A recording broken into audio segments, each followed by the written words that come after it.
Hey everyone, and welcome to a Christmas story time with Cardiff Central Library Hub. Today's story is all about Monster Christmas. It's written by Giles Andreae, it's illustrated by Nikki Dyson, and I'm reading it with the kind permission of Orchard Publishers. And when Father Christmas needs a break, an eager young monster steps in to help. But the problem is, everybody's scared of him. Shall we find out what happens? Here we go. Monster Christmas. One evening, Father Christmas was relaxing by the fire. "Oh, I'm getting rather old," he thought. "Perhaps I should retire. Heaving round those heavy sacks is more than I can take, and my knees are getting creaky. Yes, I really need a break. I'll look for someone special who can do my job this year. Someone young and different to spread kindness and good cheer." So he wrote a little notice out. "That's it," he nodded. "Good." Then he cast it on the crackling flames as Father Christmas would. Far away in Monsterland, a family at their tea, when the son said, "Listen, Mummy, we've been talking, Dad and me. I want to start to do those things a grown-up monster should, to stretch my wings to see the world and maybe do some good."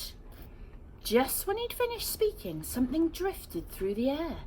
The little monster caught it and he read it then and there. "That's it," he said, "that's perfect. Oh, I love you both, bye." Then he fetched his favourite teddy as his mummy wiped her eye. The monster trudged through sleet and snow, his feet grew tired and sore, but finally he stood at Father Christmas's front door. "Welcome, friend," the old man said. "How wonderful you've come. You're just the fellow for this job. We're going to have such fun." The monster found his workshop where he trained all night and day. He fed and groomed the reindeers and he polished up the sleigh until at last, "It's time," said Father Christmas with a grin. "You're ready, Monster Christmas. Yes, your job can now begin." Monster Christmas built a grotto in a busy shopping mall and hung a sign outside that said, "You're welcome, one and all." A mummy was just passing with her little boy in tow. "There's Father Christmas, look," she said. "Let's go and say hello." The boy looked up. He stopped. He screamed, "Ah, help, Mummy, help!" he bleated. "Father Christmas is a monster and I'm going to get eaten." Everybody panicked, and amidst the howls and shrieks, Monster Christmas stood alone, tears rolling down his cheeks. "I know that I look different, but whatever they may say, they're gonna love me soon," he sniffed. "Tomorrow's Christmas Day." But news had spread from town to town. No children would be spared, and when the night began to fall, the world was well prepared. Monsters not welcome. No monsters. Every window, every door, in every home was locked, and every single chimney in the whole wide world was blocked. And when poor Monster Christmas and his sleigh came flying by, the people down below him shook their fists up at the sky.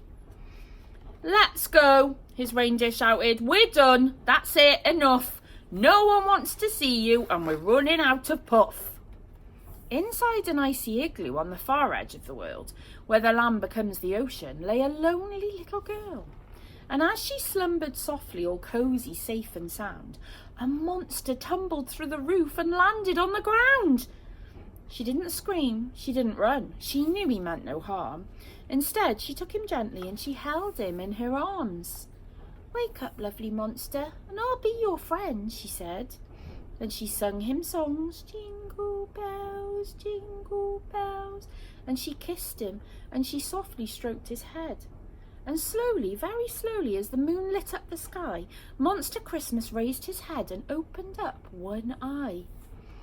"I don't know who you are," he said, "but please don't be afraid. You're the kindest, sweetest creature that this world has ever made." Then he saw his sleigh and reindeer grazing happily outside. "Would you like some presents?" said the monster. "Or a ride? I've tried delivering these gifts, but everyone's the same. They just see what I look like, then they shout and call me names." "I don't need any presents," laughed the girl. "And anyway, I've got just what I wish for now, a friend for Christmas Day." But let me come out with you. I can help to make this right. We'll let your reindeer rest for now, then ride when it gets light. And sure enough, once they'd slept at sunrise the next day, Monster Christmas and his friend climbed back into that sleigh. And very soon the children and the grown-ups came to see that their monster was no different to them or you or me. What's more, he'd shown the world that anyone can be your friend and that kindness is the only thing that matters in the end. Thanks for listening. See you soon for another Christmassy story. Bye bye.